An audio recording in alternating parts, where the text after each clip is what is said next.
We're just 2 days away from what President Trump is calling Liberation Day, when he's set to impose very sweeping new tariffs on U.S. trading partners. And neighboring Canada, already reeling from 25% tariffs on its steel, aluminum, and auto industries, is vowing to retaliate.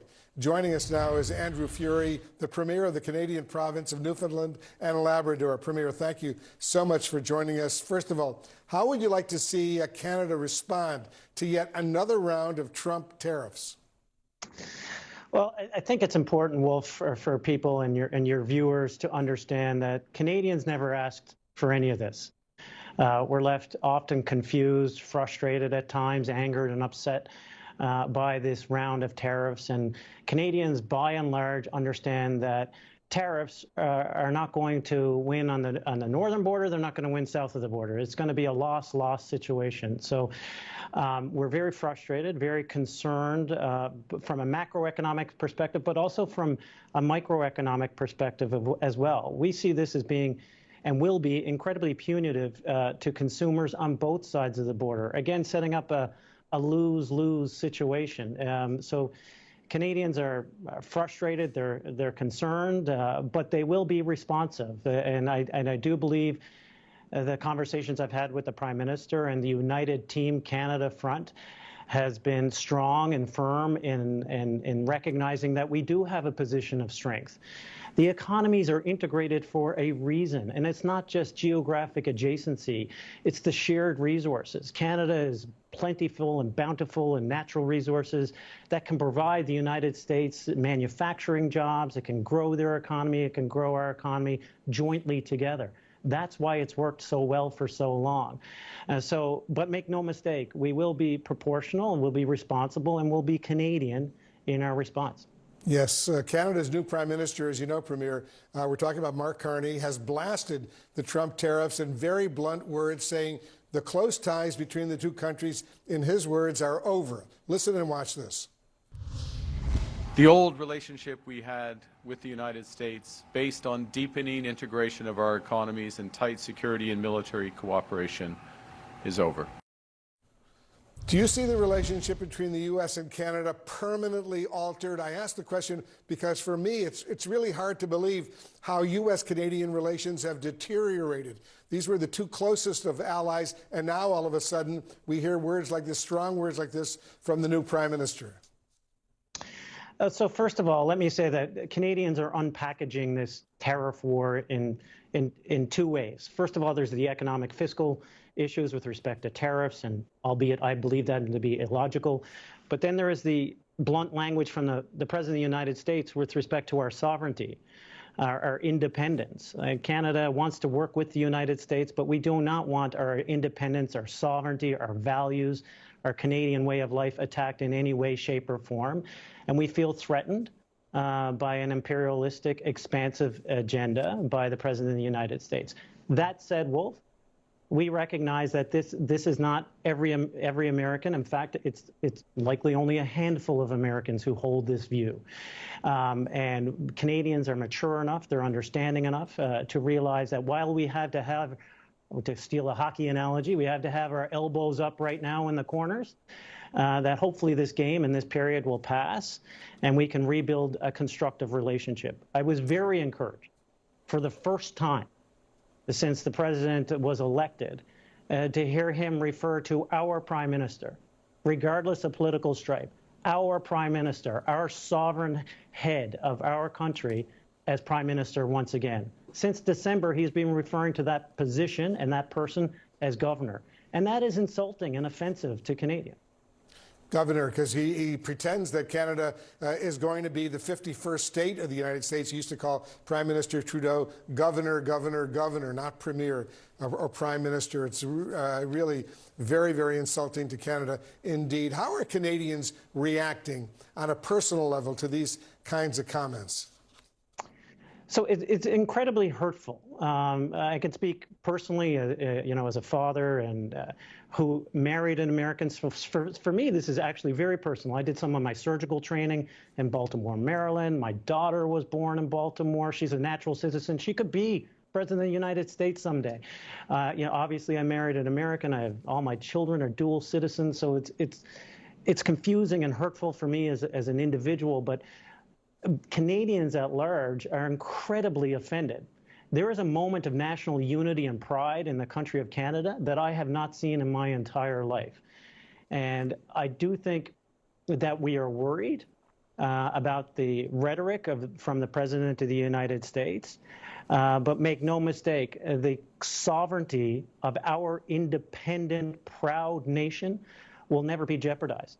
What's confusing, Wolf, is that the relationship has been so strong. I mean, here in Newfoundland and Labrador, we welcomed 10,000 stranded passengers during 9/11.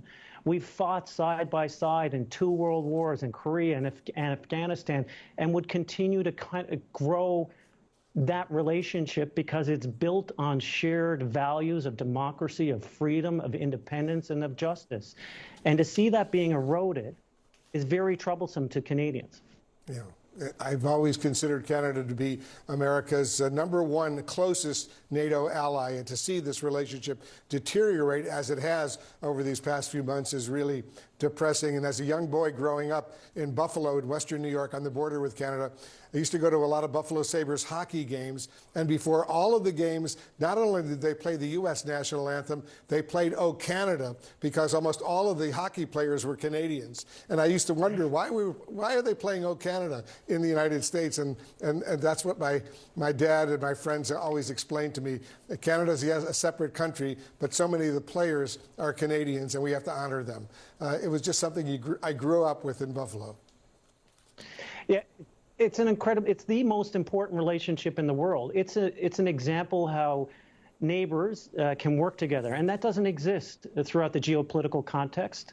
It has been to date a beacon of hope, a beacon of democracy, the strength of our partnership in protecting not just North America, but the world.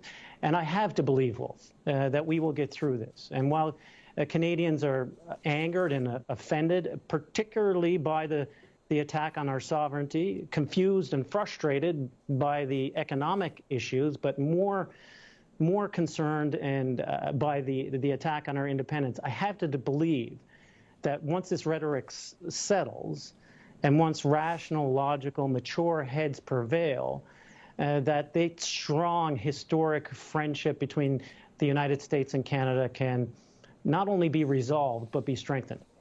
So no wonder Donald Trump and MAGA are feeling pretty angry at Canada. But what concerns me is the targeting of Canadian citizens who are crossing the border to work or to visit. We have seen too many stories of citizens being pulled out of airport lines and being fingerprinted and deported as though they were criminals. Citizens being kidnapped through illegal detention by ICE. And it's not just Canadians. We see the attack on backpackers, students, doctors, professors. I am here today to say to Canadians to avoid travel to the United States if at all possible, and to call our government to stand up for our Canadian citizens who are being denied their rights by arbitrary detention in the United States today. Canada must stand up for our citizens and for the rule of law. Because what we're seeing, for example, with cops pulling over the folk duo Cassie and Maggie to harass them for being Canadian, is not the actions of a democratic nation. People whose phones are being seized and searched for any kind of incriminating evidence that they're somehow progressive or woke, that's not the actions of a democratic nation. That is the creep of totalitarianism. That is the creep of fascism. And we need to call that out, because that is not what happens in a nation governed by the rule of law. It's been pretty clear that what Donald Trump and the MAGA ideology are focused on is the politics of fear, of keeping their people disoriented and frightened of the border, frightened of their neighbors. And to make that possible, it's become clear that Donald Trump is willing to drive his nation's economy into chaos, to rip up the biggest and best trading partnership in the world, to drive the U.S. travel industry into the ground. Last month alone, there were 500,000 less visits to the United States because Canadians are not going to go to hostile territory. And so what do the stories of arbitrary detention and arrest and throwing young women into freezing cells, handcuffed, send? It sends that the United States does not want to be involved in the world economy anymore. And what we're seeing is that Donald Trump is trying to break the incredible bonds that exist in all our border communities, the bonds that have existed between Americans and Canadians for years, for generations, the deep friendships that we have. He's trying to make us the enemy of the American people. Well, Canada is not the enemy of the American people, but we are the enemy of fascism, and we are the enemy of the Donald Trump ideology. Canada is showing the world what it means to stand up, and ordinary Canadians are in the lead in this fight, and I'm super proud to call myself Canadian at this time. But it is vital that our leaders join this fight with us, that our leaders call out the arbitrary detentions and the denial of rights of citizens, not just Canadian citizens, but all citizens. Because we know if he can get away with this, there's no reason that a Canadian or German or someone from the UK isn't going to be picked up and deported to some El Salvadorian concentration camp, because that is what's happening in the United States with the complete abdication of the rule of law. Canada is a country of the rule of law. Canada is a country of democracy. Canada must stand firm at this time. I urge people not to travel to the United States, but to keep the boycott, to keep strong. We're seeing Canada stand strong against Trump. But we need to see more. This is like many of you have seen Charlie all over YouTube on all sorts of channels, and rightfully so, because he is, and the party he represents, the NDP, have been the strongest voice against Trump and against foreign powers taking advantage of Canadians. Today, we have a scandal right now today where the current Prime Minister, who I know some of you support, Mark Carney, is saying, one of his MPs, one of his party members from the Liberal Party said that China should kidnap his political rival and put a bounty on them and take them back to China because he disagrees with the Liberal Party. And Mark Carney is not firing that candidate. And so Canadians are saying to the world, whether it's China or whether it's the United States, you can't just take our citizens. They said they were joking, but what Charlie is making clear, what the good Canadian politicians are making clear, is that this is no time for joking. Because, guys, I showed you this right in the comments if you remember watching this from my channel, from another channel, where a Canadian was kidnapped effectively at the American border. They were snatched up and thrown away for God knows how long, and eventually released, yes, thankfully, but they were just basically absconded with.